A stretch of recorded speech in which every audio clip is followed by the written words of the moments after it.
माता सती को ही पार्वती, दुर्गा, काली, गौरी, उमा, जगदम्बा, गिरिजा, अम्बे, शेराम वाली, शैलपुत्री, पहाड़ा वाली, चामुंडा, तुलजा, अंबिका आदि नामों से जाना जाता है।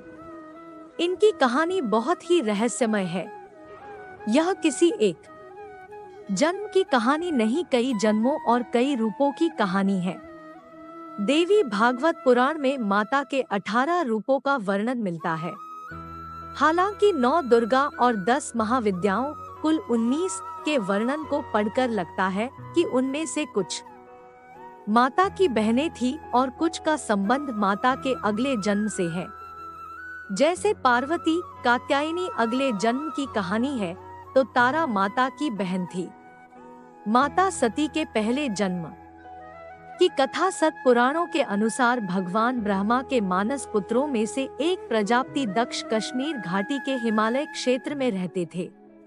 प्रजापति दक्ष की 2 पत्नियां थी, प्रसूति और वीरणी। प्रसूति से दक्ष की 24 कन्याएं जन्मी और वीरणी से 60 कन्याएं। इस तरह दक्ष की 84 पुत्रियां और हजारों पुत्र थे। राजा दक्ष की पुत्री सती की माता का नाम था प्रसूति। यह प्रसूति स्वयंभुव मनु की तीसरी पुत्री थी।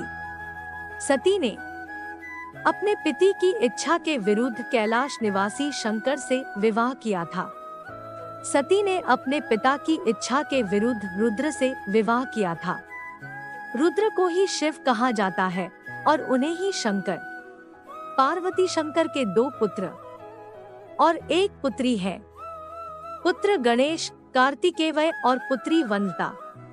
जिन 11 रुद्रों की बात कही जाती है, वे सभी ऋषि कश्यप के पुत्र थे। उन्हें शिव का अवतार माना जाता था।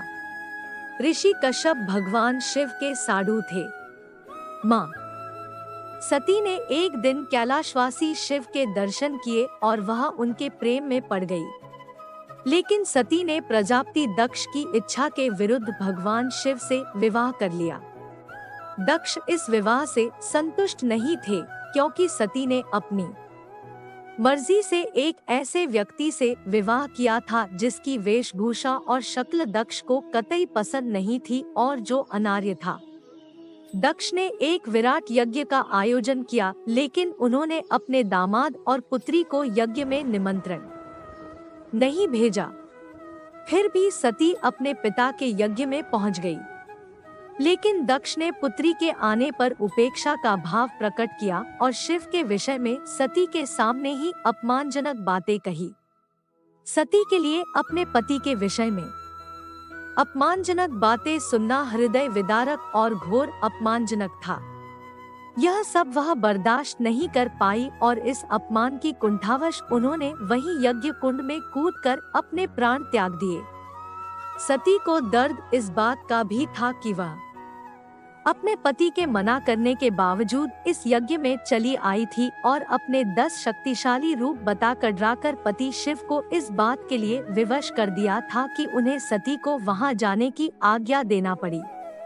पति के प्रति खुद के द्वारा किए गया ऐसा व्यवहार और पिता द्वारा पति का किया गया अपमान सती बर्दाश्त नहीं कर पाई और यज्ञ कुंड में कूद गई। बस यहीं से सती के शक्ति बनने की कहानी शुरू होती है। दुखी हो गए शिव जब यह खबर सुनते कि शिव ने वीरभद्र को भेजा, जिसने दक्ष का सिर काट दिया। इसके बाद दुखी होकर सती के शरीर को अपने सिर पर धारण कर शिव ने तांडव नृत्य किया।